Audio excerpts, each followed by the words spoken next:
Over the past 5 years, I've taken it upon myself to watch, read, or experience almost every single Star Wars story that's been released.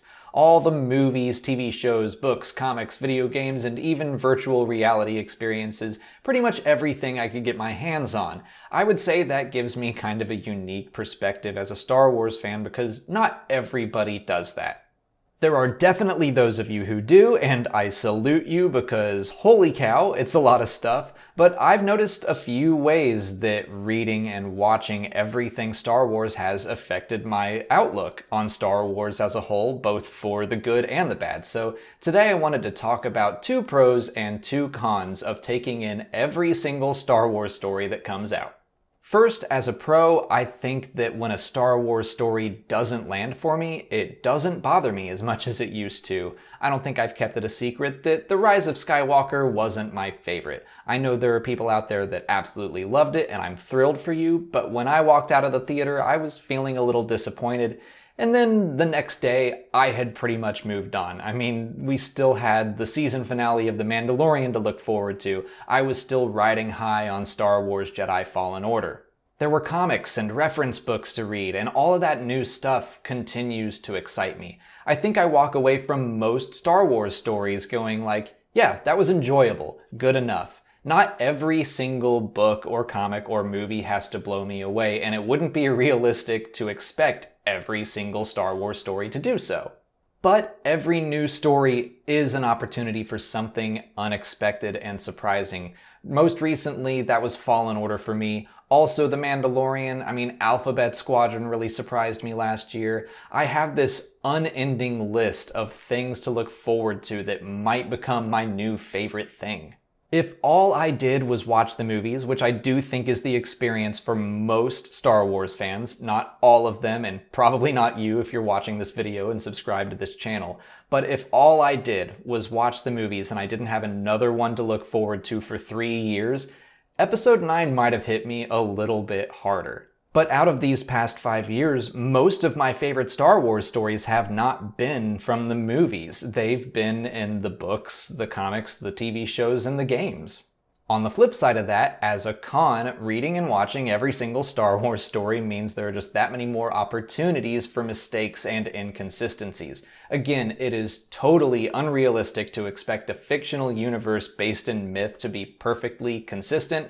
That's just not gonna happen. I usually don't get all that bothered when it does happen, but those things do take me out of the moment. People have kind of been making fun of me for bringing it up so many times, but the Zori and Poe thing in episode 9 where she says she left their spice running gang to go join the Resistance really took me out of that moment. It immediately put me into actually mode.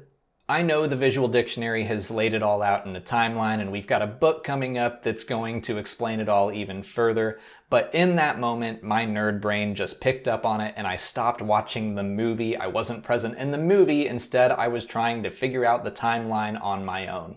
It's one of those ignorance is bliss kind of things. If I hadn't read so much Poe content these past few years, then I never ever would have noticed that. It's really my own struggle. I need to work more on being flexible, being more in the moment, and just kind of setting that stuff aside. I need to accept a movie or a story for what it is, and then maybe figure out that stuff after the fact. But back to a pro, reading and watching everything has helped me expand my horizons a bit, and I think that is a great thing. I've told this story before, but I was resistant to watching Star Wars Rebels when it first came out. I was also hesitant of reading Lost Stars because it was a young adult book. But because I had committed myself to watching and reading everything, I went ahead with it. And now guess what? I love Star Wars Rebels, and Lost Stars is one of my favorite Star Wars books. If I didn't have this channel, I might have just skipped out of them because I had deemed them to be too childish or not cool enough or beneath me or however you want to put it, something stupid like that. Like I said, every new Star Wars story is an opportunity for something to be really special, and that's not just true of Star Wars, it's true of every story. Beyond Star Wars, I have come to know so many authors through their Star Wars books, and now I've read some of their other non-Star Wars stories. For example, I thought that Chuck Wendig's Aftermath was fine. I enjoyed it more than most, I think, but then Wanderers came out and it sounded intriguing and I picked that up, and that's one of the best books I read last year. My point is, reading and watching everything has made me kind of a more chill fan. I can recognize when something just wasn't written with me in mind. I read Star Wars Adventures every single month, and I am absolutely not the target audience for that. It's for kids. But I can accept it for what it is and then put it aside. I've seen people get very bent out of shape when even one story comes out that doesn't cater to them and what they think Star Wars should be about. If I got my way all the time, we would have way too many stories about X-Wing pilots, and that would be boring. So I'm glad that now I'm more accepting of these stories that maybe I wouldn't have tried out before. It's good to expand your horizons and try something new because, hey, you might find some new favorite thing of yours. But I think the con side of that is that sometimes I have found myself reading the same story more than once. I think the most obvious and recent example of that is the 4th episode of The Mandalorian, which is incredibly similar to the Clone Wars episode Bounty Hunters, which is itself a remake of The Seven Samurai or The Magnificent Seven. Both long-running Darth Vader comics share some common ground, and then both of them cover some of the same stuff as the book Lords of the Sith. And I've already mentioned Poe here before, but I feel like I've read 2 or 3 stories about Poe where he has to learn to not be so hot-headed, and then in The Last Jedi he had to learn to not be so hot-headed, and that just makes Poe seem dense. But the truth is, most people didn't read those comics. I bet more people saw The Mandalorian than saw the Clone Wars. Sometimes Star Wars really just likes to hammer those major themes, the messages that it finds to be important, and it makes sense that they would want to kind of cast a wide net. Maybe they just felt that that was something important about Poe, and they really wanted to make sure that people were reading it, and if someone didn't read it in this comic, then hey, they might read it in this book. Again, most people don't read and watch everything, so they would never notice.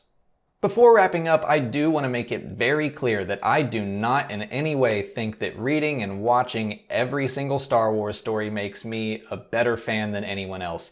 A, that is not even remotely realistic for most people, and B, it's not a competition. I'm just trying to say that it's offered me a unique perspective and that I think it's helped me chill out overall.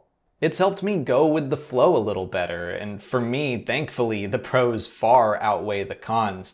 I'll put up with the occasional inconsistency or familiar story beat. I like that I'm more accepting of stories that weren't written or created with me specifically in mind. I like being able to see a story for what it is rather than what it could have been. But that's all I have to say about it for today. If you haven't already, please like this video, subscribe to the channel, follow us on Twitter, Instagram, and Facebook, and consider checking out our Patreon page. As always, thanks for watching, and may the Force be with you.